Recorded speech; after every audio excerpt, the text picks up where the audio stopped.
I'm hoping that it's a teachable moment for professional athletes and for sports fans, because I think there's a disconnect between what's their job and who actually pays them and how they earn these millions of dollars. They have to be involved in a league that corporations and advertisers want to be associated with. They have to have, a seal of approval that they represent values that brands want to be associated with. That's how they make the millions of dollars that they do. It's not just people that buy season tickets or buy beers at the game. These corporations associate their brands with the NFL and pay hundreds of millions of dollars. And so they have a responsibility to uphold themselves and to present a great image for the league so the corporations want to remain attached to that NFL brand. And clearly, Ray Rice, Adrian Peterson, Greg Hardy, and some other NFL players have damaged the brands, and corporations have spoken out and said, hey, clean this up, or we're not sure we're comfortable being associated with the NFL brand. What do you make, Jason, of the fact that when the NFL is in this crisis mode, Roger Goodell really has been nowhere to be seen? Well, clearly Roger Goodell's ability to lead has been compromised by his bungling of the Ray Rice situation, to me, I thought he started to lose credibility when he started talking about an 18-game schedule at the same time while talking about safety and concussion issues. But clearly, Roger Goodell's image has been severely damaged. His ability to lead, to have credibility on these issues has been damaged. And so he's had to bunker in and go underground. And to me, it speaks to why the NFL should strongly be considering a new commissioner, because I'm not sure you can rehabilitate Roger Goodell's image. He set up an inappropriate situation where he elected himself the top, the guy that was going to be in charge of personal conduct, and he needed some distance from that. And so now it's time to pay the price for that decision, and I think the NFL should be strongly considering. If the commissioner can't lead at the time of this type of crisis, how can he lead in good times? So, I think it's time for Roger Goodell and the NFL to take a hard look to see if he'll be able to lead a year from now. I don't think he will. And so maybe it's time to move on.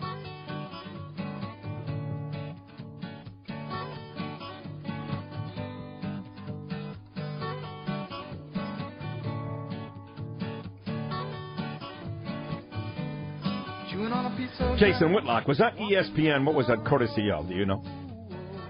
I do believe it was ESPN. Okay. You wouldn't be eating again, would you? I am eating at the moment. I mean, just a chaza, a gavon. Like, you got three assholes, this kid eats. What are you talking about? I know, Sean O'Hara was great, and so was Mike Vaccaro. My next guest is one of my favorite people God ever created. I mean that. He's brilliant and soft-spoken, and whether you read his stuff on the Huffington Post or watch him on Don Imus's show or wherever you may find him, you're going to come to the very quick realization that Carl Jepper is a great man, and he's back here on the Sid Rosenberg Show. Carl, good morning. How are you? Good morning, Sid. And as you know, of course, it's 6 a.m. out here on the West Coast. But anytime I get to hear Ventura Highway, that is one of my all-time favorite songs. And I just love that. And I can't tell you the smile it brought to my face because, I was listening to Whitlock, and he's pretty serious. And then I heard Whitlock, Ventura Highway, and I thought, well, the hell with all of that. I'm just going to enjoy the day now. Now, let's go from your favorite song to what I found out moments ago. Before we get to the whole NFL stuff and all this ugliness. Okay. My beautiful wife Danielle, and I have been caught up 8 hours the last couple of nights watching this Roosevelt special on PBS. Yes. And now I have found out that not only is Ventura Highway your favorite song, but Theodore Roosevelt your favorite president. Well, Ventura Highway is one of my favorite songs. I wouldn't say it's number one, but that just shows so strikingly the fact that I can say that Theodore Roosevelt was my favorite U.S. president. No, I'm going to say this to you. I'm a student of presidential history. I do know that, and I'm not Michael Beschloss or Doris Kearns Goodwin or you for that matter. And I understand that. Look, the one thing about Theodore was he invited Booker T. Washington to the White House. For dinner. Was very angry when they were bothering the black postmaster. He didn't go the distance, but he certainly had very little tolerance for racism. Is that all part of it? Well, first of all, Well, yes, that is part of why I consider him my favorite president, and I think it's very important that I try to be objective, as Michael Beschloss and others as well. If you ask me who are the 5 greatest presidents in U.S. history, I could not include Theodore Roosevelt in that group. And that's why I'm so frustrated with people when you ask them who's the greatest president. If they like Ronald Reagan, they say Ronald Reagan. Or if they like Bill Clinton, they say Bill Clinton. Or very often, as a default, they'll say Jack Kennedy. And I love the Kennedys. My family grew up loving the Kennedys, so I understand that. I think I was absolutely delighted with the Clinton administration. I thought Bill Clinton was an excellent president, but he wasn't one of our 5 greatest. And frankly, neither was Ronald Reagan. Who would you take off of Mount Rushmore to put Clinton or Reagan up there? Or Jack Kennedy? That's the question you have to ask, and you have to be fair about it. I think Teddy Roosevelt was my favorite president because of things like this. The fact is that he actually integrated the White House working administrative staff for the first time ever. And to show you the contrast, President Roosevelt, he was succeeded by William Howard Taft, and then, of course, Roosevelt ran again into the Bull Moose Party in 1912, and the Republicans won because the Democrats won because the Republicans split the vote between William Howard Taft, who was president, and Teddy Roosevelt, who was running again. They split the vote and allowed the first Democratic president, and since the Civil War, basically to become president, which was Woodrow Wilson. The day after he was elected and took office, Woodrow Wilson resegregated the White House staff. This was something that Teddy Roosevelt had done, and basically Woodrow Wilson saw it as being something he wanted to undone. He was considered absolutely a Christian fundamentalist preacher. In fact, he came from that background. He was very anti-black. But that didn't stop him. I mean, he was also anti-Semitic, and yet he relied so heavily on Bernard Baruch to help the United States finance and get through World War I, and he paid great deal of respect and homage to Bernard Baruch, who was Jewish. So Wilson actually understood the principles of governing in a way that I have to include. Now, this you'll find ironic. Theodore Roosevelt, who did a great deal to help minorities and blacks in the country and showed his compassion in many ways, was a great president, but I can't put him in the 5 greatest, even though he's my favorite. Woodrow Wilson, who did everything he could to show how much he did not care to elevate the level and status of blacks in America, and did that consistently, is yet someone that I must, by objective evaluation, include in the 5 greatest presidents. You have to, because of what he did with the League of Nations, with leading us through World War I. I mean, Woodrow Wilson was a great president, even though I basically despised him personally. Wow. Teddy Roosevelt, I absolutely loved the man. And incidentally, I think your listeners will enjoy he had a daughter, Alice Roosevelt, who in her day was considered sort of like a rebel. And at one point, one of his friends said to him, Mr. President, you have just got to control Alice. And Teddy Roosevelt turned to his friend and said, my dear man, I can either run the country or I can control Alice, but I cannot possibly do both. That's funny. One more on that. That is very funny, and we'll get to the matter at hand, the National Football League. But again, I'm not a presidential historian like you are, and the other people you mentioned, Beschloss and Doris. The thing that I take from this series is how Franklin Delano looked up to Teddy. Obviously, loved him. They were fifth cousins, whatever they were, but he loved him, and yet the stark contrast in their ideologies, their philosophies. One a Republican, one a Democrat. One really flamboyant, and one almost curmudgeon. I mean, it's amazing how we looked up to him, wanted to be him, and the stark contrast between the two, palpable. Well, one thing you have to remember, Franklin was the Hyde Park Roosevelts, and Teddy was the Sagamore Hill Roosevelts, who they referred to them as the Oyster Bay Roosevelts, and they were primarily Republican. The Hyde Park Roosevelts were primarily Democrats, and of course, in their case, the matriarch being Franklin's mother, who kind of brought him up as a mama's boy. And Franklin married Eleanor, and Eleanor Roosevelt, who I consider still the greatest woman of our time. Wow. And that is something, and I have some incredible candidates up there, like Coretta Scott King and Lady Bird Johnson, who a lot of people don't know was as great as she was. And there are many women who could Golda Meir, who would be high on my list. But that shows you how far I go in elevating Eleanor Roosevelt. And Teddy Roosevelt, who was her uncle, his brother, Elliot, who was considered one of the most romantically poetic of the Roosevelts, he died through alcoholism and drunkenness. And Teddy not only was Eleanor's uncle, but served as a surrogate father to Eleanor Roosevelt.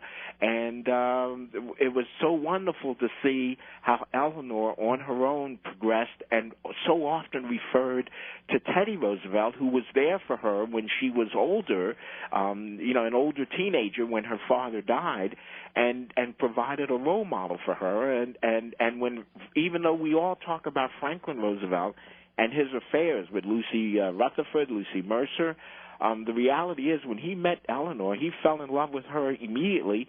And she was about 20 years old. He was about 22, and he had not yet been stricken with polio, and so they had an absolutely glamorous life.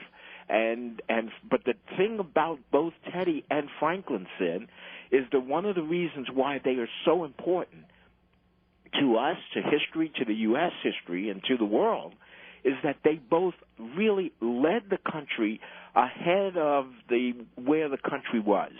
Teddy Roosevelt understood that the monopolies and the trust could not get so big that they could control the government, that was not in the best interest of the people. The Standard Oil companies and the insurance companies and U.S. Steel, he understood that, and he led the country to the point where the country understood that they had to be outraged about it.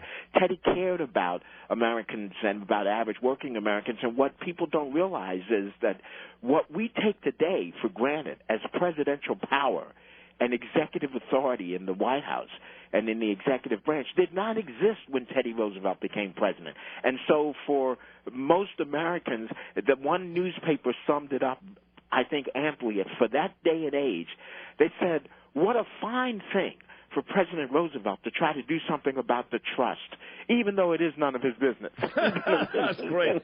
That's great. Yeah, that's right. That's exactly what he was. Carl Jeffers is joining us right now, and I do recommend, I urge and compel all of you to watch the special on PBS. It's 8 hours in. You missed a lot of the good stuff, but it does return tonight on PBS from 8 to 10 p.m. Eastern Time. Now, before we get into the individual acts and the players, okay, you come on with me every year to commemorate Martin Luther King's birthday. You came on for the 50-year commemoration of his assassination this year. And we often talk about how Martin Luther King Jr. would feel today. And I'm going to say this to you. Ray Rice, Ray McDonald, Greg Hardy, Jonathan Dwyer, Adrian Peterson. What do all these gentlemen have in common? Well, they're all African-American, number one, and I consider that they have that in common even more than the fact that they're all successful athletes. Right. But the reality is that the issue that has brought them to the forefront is not so much about the successful athletes part of it. That's what's given the platform to people to use this as a way to get attention drawn to it. It's the fact that those issues are so predominantly prevalent in our society. I mean, well, let me stop you 1 second. But on the flip side, just in defense, when somebody makes that, I brought that up because we knew what the answer was. But on the flip side, the league is predominantly black, and most of the guys don't get in trouble. So I don't make it seem like it's a black-white thing, because if you have 85% black players, then odds are, yes, 4 or 5 black guys may get into trouble. But the truth is, Ben Roethlisberger was a couple of years ago, and it just seems like every story now happens to be that. Is that fair? Well, actually, Sid, I haven't even really addressed this, responded to it on a racial issue as far as the fact that the blacks are being highlighted. And I'll tell you there's 2 reasons, and one of which I don't think most people are thinking about.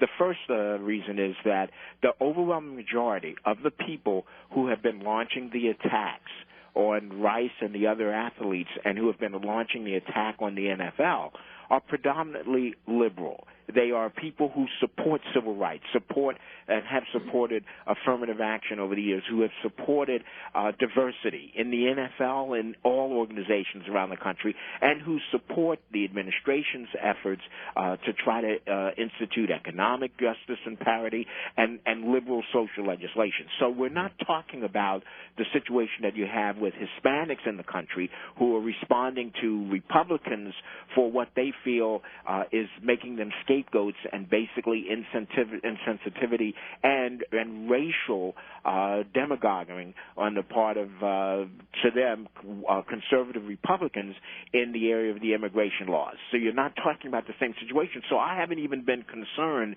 about the fact that they've all been black and then who's attacking them. This is not like white policemen, for that matter, shooting unarmed black men. Very different. The second thing is that you mentioned that in terms of the fact that why there's so many blacks, because the league is 85% black. You have to remember that these things came to the forefront because in almost every case they are African-American men, and they, in fact, were given a break or some sort of exemption from what would normally be expected to be the response to the actions that they were involved in. So this is one of those few situations where we're not saying that the African Americans involved here have been discriminated against, prejudged, or denied their civil rights, or in some way made to be victims because of their race. In this case, in fact, every one of these gentlemen has in fact benefited from some sort of allowance, exemption, if you will, or pass, or lower than normal level of punishment because of who they were individually, even though they were all African American. Now, that's an important point. That's very interesting, the point you just made, Carl. We'll ask you this, though. Mm-hmm. People on the outside looking in, people commenting on this, okay? Mm-hmm. Paul George, for example, Indiana Pacer. Mm-hmm. Floyd Mayweather, for example, best pound-for-pound boxer in the world. Mm-hmm. Some of their comments have been, well, quite frankly, vile and disgusting. They, too, African-American, and it almost seems like, well, wait a second, he's an athlete, he's one of my guys, and in an effort to stand up for these guys, does that become somewhat embarrassing? Not really. I don't think that Paul George was thinking clearly. He may not be. He may be under a lot of prescription drugs right now trying to deal with his own injuries, in his recovery. And so he made that statement without thinking. But, Sid, in every situation of an issue of social commentary, whether it's abortion, child abuse, domestic violence, in every situation, you will always have not just a few, it's not isolated. You will have a lot of people who feel differently than the standard mainstream response. I mean, you mentioned Paul George. The reality is last Sunday, or was it last Thursday, the Ravens played, I think, did they play the Steelers? Yep, the Steelers. Okay, but the day of that game, they were interviewing fans of the Ravens, and I'm telling you, the only interviews that I saw, they were white women wearing Rice jerseys, and one of them said, if a woman can hit you, then you better be prepared to be able to hit back. And another one said, I get it, I understand this, but what he did, he's let the jury and the jurisprudence to take place. I mean, the point is, there are a lot of people who feel the same way that Paul George expressed himself, because that's why you have a problem.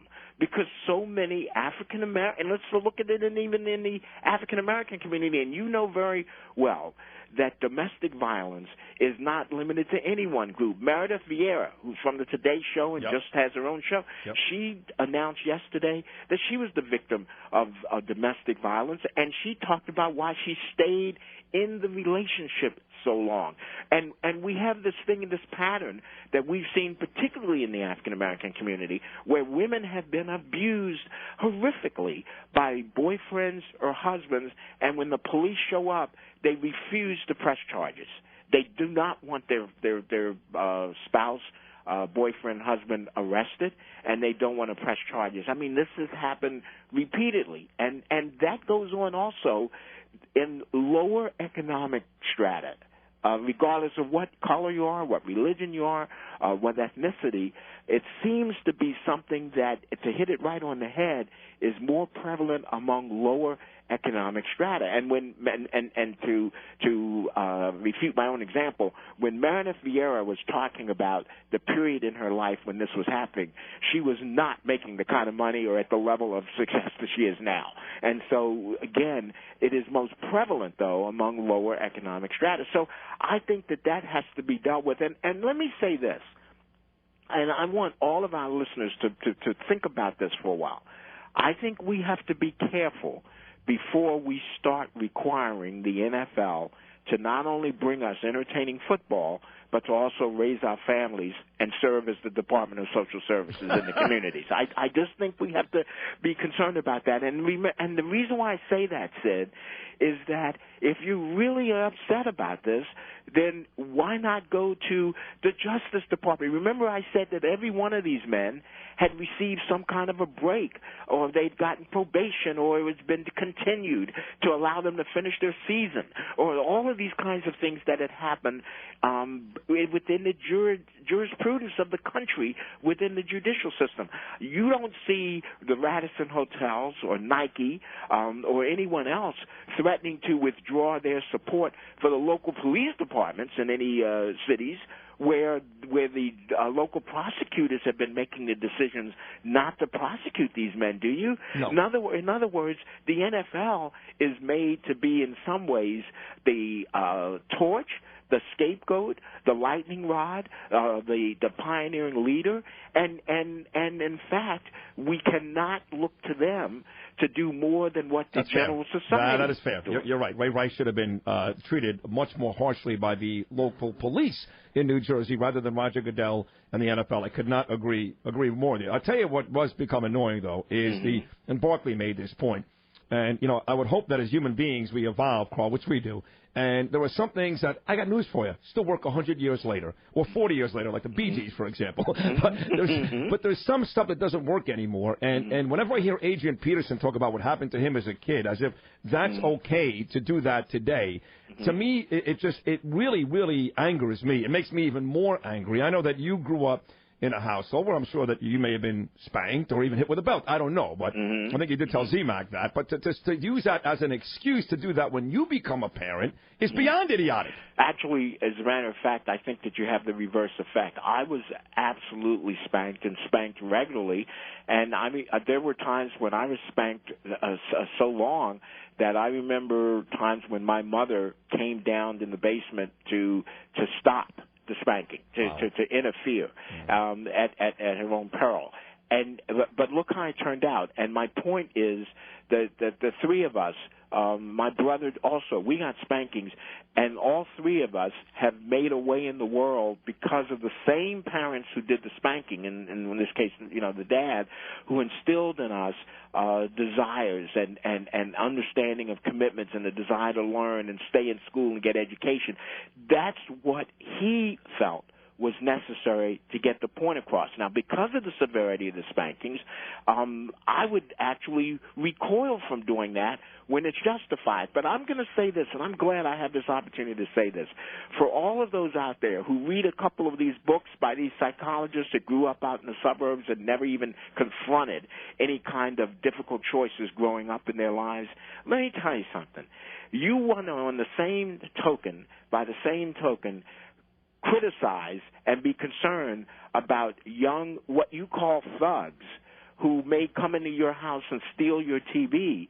The reality is some of these kids out here have gone off so badly simply because there was no discipline in the home, because they were allowed to do whatever they wanted, and there was no one to crack down. And sometimes, despite the Nancy Reagan, you just can't say no. If a kid goes so far and no won't work, then you have to grab him. You have to take action in some way to get their attention. The difference is what is the degree. But a 4-year-old kid, Now, that was my next point. Yeah. At 4 years old, you are too young, however. That is too young to implement the kind of discipline that Adrian Peterson was using, because at 4 years old, all you accomplish is bodily harm. You don't get the point. But when you're 10, 11, and 12, if your parents don't take the time and don't make the effort to go as far as necessary to instill some discipline, I'm telling you that your chances 5 years later of being arrested for assault and battery or murder even at some point, or being on crack or alcoholism, go up substantially, better than 50%. So you've got to have some discipline in the home. And as for the cultural thing among African Americans, there's no question that, and it was not just in the South, it was a cultural thing that spankings and beatings were designed for discipline, but the parents in most of those cases still love the children. What happens is when one of the parents is doing that, not because of the goal of disciplining the child, but is doing it because they are inebriated or had too much to drink, or they come home, they've lost their job, and they are taking it out on the kids because the kid said something that a kid would say that would require some discipline, but not a spanking or a beating, but they give them one anyway. That's the kind of thing that is too prevalent. But when the parent is simply responding to trying to discipline the child, and the child who's 12, 13, or 10, or 11 refuses and is even contrary and ornery in responding to the parent, that is the only time that, in fact, that kind of discipline can work, and it can make a difference in making that child understand that there are certain things that you have to do in life, and there are certain situations where you just can't do what you want all the time, and you have to respect others, and you have to learn certain principles and guidelines. The fine line there is not one, however, Sid, that we should be requiring the NFL to draw. Listen, it is what it is. I mean, the league is so popular today. It is, you know, these players are idolized, which we've been over this a million times. They should never be. That's on the parent, blah, blah, blah. But they are what they are. You know, a lot of little kids walking around with Peterson jerseys in Minnesota who think he's larger than life. So it should not be the NFL, but it is what it is. It is a very popular sport, and millions and millions and millions of people rush to it. So in the end, with that said, then, Carl, wrapping things up, once again, you were brilliant and beautiful, and I love you. Where are we? Where are we? Not just the NFL, but as a society. Where are we going with all this stuff? First of all, Sid, I think that there's some blame to go around in other places, too. For instance, let me tell you something. You know that Tiger Woods, that most of those sponsors that dropped him are back with him now? You know that. I mean, you know, the Rolex watches, all of these, they're all back with him. And that is as egregious an example as you can have of situations where, from the sponsor's point of view... Well, hold on. Are you telling me that these sponsors tend to be disingenuous? What I'm telling you, no kidding. I mean, the fact is, you know what I thought about a couple of days ago? Wait a minute. Radisson Hotels is coming out now saying that we have to take a stand. I'll tell you what you take a stand on. Just make sure you don't discriminate against anybody trying to get reservations at your hotel, Mr. Radisson. That's what you need to do to take a stand. I mean, the reality is, you and I both know that the Radisson Hotels has not lost any revenue because of that press conference that had their name on the back of it, which they now removed, and it's now had just the Vikings up there yesterday. The fact is that the NFL is going to be a revenue producer for all of these companies, Nike, all of them. But what they will do is try to jump on the bandwagon, and so they will come out and say, we are concerned. We want things to be right, and we don't want to be associated with this kind of conduct. And then 6 months from now, what are they going to do? They're not going to cancel any contracts they have with the NFL because it's too much money. And Jason Whitlock said if Goodell can be the commissioner in good times, then maybe he can't be the commissioner in bad times, and then maybe in a year he'll be out. Let me tell you something. If in a year Goodell is still commissioner, he's never going anywhere because this situation isn't going to last that long because, as you know, one of the biggest complaints I have is that whenever we have a racial incident in this country and a conversation starts, that within 3 weeks the conversation's over and nothing's happened and everybody goes back to whatever they were doing before, and we forget about the need to deal with these things on a long-term basis. And if Goodell as the commissioner, a good commissioner in good times, the fact is that's not in dispute. He's been a great commissioner in good times. I just think that Goodell, I do agree with Jason Whitlock in one area. Goodell set himself up a bit by taking on this role of being the jury, executioner, and judge in so many other cases leading up to when this all exploded. I was concerned about the sort of slave master mentality of Roger Goodell, even back to Michael Vick. Once Michael Vick served his time and did everything that the society required him to do, at that point, I don't frankly think that he needed to go into Roger Goodell's office and satisfy what his standards were for him being admitted back. I mean, why not? Why not? Hold on. If I get in trouble, which I have in the past, and I did whatever I had to do to rectify that, right? You can bet your butt, Carl, that Mark Chernoff or my boss at the time, it's still their company. Right. This is a private company. That's right. They still called me in the office and wanted to make sure, hey, just because I serve listen, there's a lot of guys who serve time and come out and do the same thing all over again. So I have no issue with Michael Vick having to see Goodell because Goodell is about to have somebody in his league, once again, spend hundreds of millions of dollars on this guy in order to make sure this guy's okay. Right, but he also was about to make a decision as to whether even to allow him to play again at a point in which, based on... But it's his league. It's his league. He's not obligated to the legal system. It's not his league. You know what I'm saying? Yes, I do. If he deems that this guy makes the league look bad, which the owners don't look bad, doesn't he have a certain responsibility to them just to make sure? I mean, I don't. To me, it's. I understand where you're going with this. He served how his does time. He make sure? In an interview, is his criteria and qualification to establish that once you have served your time? There's none. He's going to look the man in the eye and hope to God that Michael Vick is going to be honest. That's all. But you're right. Well, George Bush looked Putin in the eye, and he said that I've seen him in his eyes, and look where Putin is now. No, you're right. He's got Obama running rings around him. You're right. You're right. Okay. But it does go to the point that Goodell has more so than any other commissioner and in any other sport taken a greater responsibility upon himself to sort of sit as judge and jury, and to that degree, he put himself in a position where when he now has fallen short in some of his decisions, that he's subject to a lot of criticism. And to his credit, the fact that he so early on acknowledged that I didn't get this right, and he didn't say we as the league or the NFL. He said I did not get this right. That I think has helped him, But I think that these sponsors need to quiet down. They're not going anywhere. The NFL is getting bigger now. I think in 2 or 3 years there'll be Monday Night Football, Tuesday Night Football, Thursday Night Football, and there'll be a Saturday afternoon matinee game that you won't want to miss. I think you're exactly right. Hey, listen, I love when you're on. The conversation's great. It's smart. It's enthusiastic. It's intuitive. You're brilliant. I love you. Thank you. Thank you, Sid. It's been a pleasure to join you this morning. My pleasure. Excellent job. There he is, Carl Jeffers. And he's on Imus a lot, and you can read his stuff in the Huffington Post. And every time he comes on, it really is a tremendous conversation.